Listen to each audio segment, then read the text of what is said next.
Can I just share something my kids, can we talk about how now it's almost socially inappropriate to not teach your kids the correct anatomical words for private parts?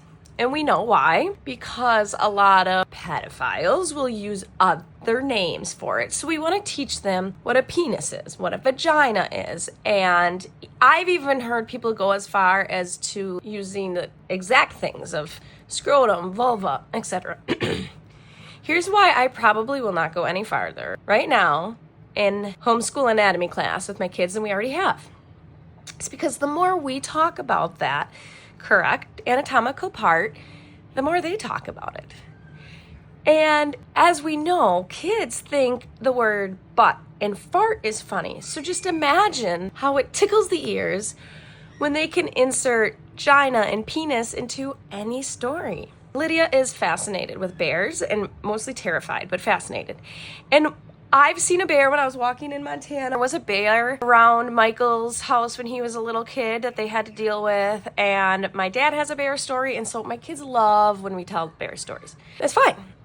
I'll tell the bear story all day long. The problem is when my 3-year-old at the end asks if the bear bit off my gina. That is one thing. When we're in the privacy of our own house, ask away. No, you came from my gina. The bear did not bite off my gina.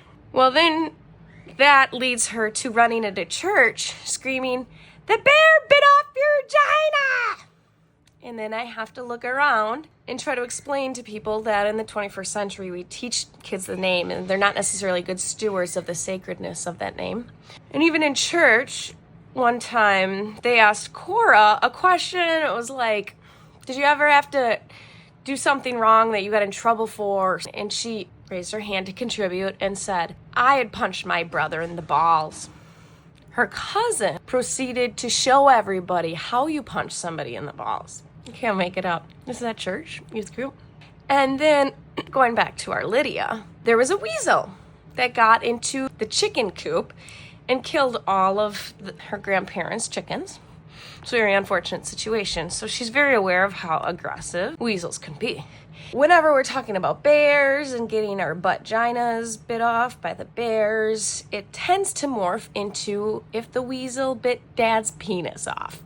And we just have to reinforce, no, dad's penis is not bitten off by a weasel. I assure you if it was, there would be some changes in our house and we'd probably be visiting him in a hospital.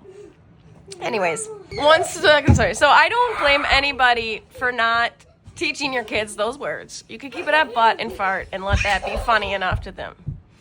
I'm so glad we tell them those words. I'm just saying we're not going any further till they are in middle school anatomy class.